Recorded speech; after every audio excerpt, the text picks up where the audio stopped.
Brothers and sisters, we've been speaking about the centrality of the mystery of the cross in the pathway to divine union, and how the cross plays this vital role in every single Christian's life in discovering even joy and the preparation for the ultimate joy, which is heaven, where we will see God face to face, and we won't just see him through like a radiation of energy or just see the energies around him. Rather, the Christian and the Latin tradition, St. Thomas Aquinas, would teach that we will see God in an unmediated way. We won't see him through a veil, we won't see him through a wall, we won't see him through as how we would see him right now in life through the sacraments, which are veiled. We will see him as he really is. And this is very clear from Scripture. Scripture is very clear. We will see God. And we will see his essence. We will see what he is in himself. And I mean, this is an incredible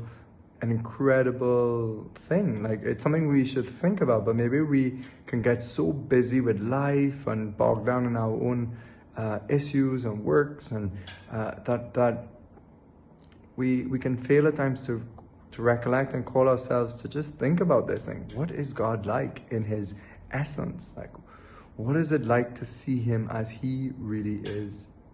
And I suppose the saints show us the kind of heart the human heart becomes when it is graced in such a deep union with the Trinity, with God, and how that heart starts to long and pine for God. That's a good indicator and measure of where we are in the spiritual life. You know, the pining for God, the desire for God. And, you know, we can all pray to grow in greater desire. Like the Psalm says, like the deer that yearns for running streams, so my soul is yearning for you, my God. Yearning for God. That longing for God. And we see that even in the Mass prayers these days with Our Lady, who this her longing for God, her longing to see the face of her Son.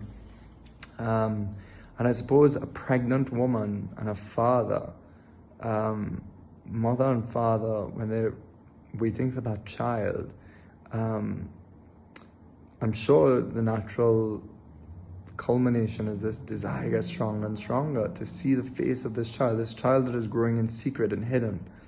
And it's like that, you know, God is there in hidden, but he's there, and we long to see his face. We long for deliverance, salvation. We long for that delivery, where we will come face to face with him. And we've been looking at the last day about how, you know, just the cross of solitude, that longing for God that brings us on a journey where we start to separate from things, and it just calls us into a place of solitude, so that we have to be ascetical. We have to give up so many things to try and increase this love, or try to find this beloved. And so one of the second stage of sorrow towards joy, Archbishop Martinez speaks about, is this desire. It's this longing. And we see in these saints that after they pass through this first sorrow of solitude, where that love for God starts to pull them away from things and creatures and people in disordered ways, and the soul starts to recollect all these scattered loves, and it starts to channel all these loves towards God. It's like a river that is broken into 1,000 streams. It becomes little streams, but when it's united, it becomes a raging force.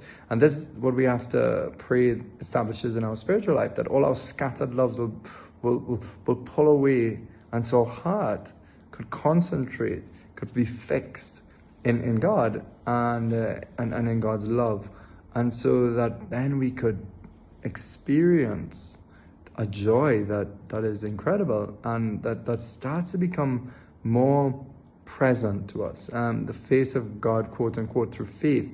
We start to see God through faith. In other words, our faith grows, and so God becomes more present and real to us.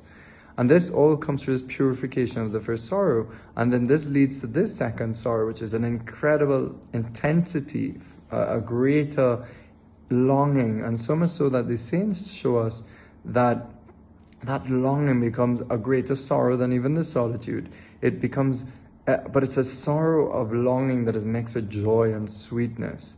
Because at the same time, one knows God more clearly. God is more present to the soul, and yet the soul is dissatisfied with just meeting God in this way. The soul wants to see God's face and wants to long to be with God, because it's like, I guess naturally, how we can compare this is probably more common to all of us, is like, that person you really love on earth, and if they're separated from you, they're in another country, it could be a child, again, it could be a spouse working abroad, it could be whatever it is, your best friend that has picked up with their family and moved abroad, or whatever it is.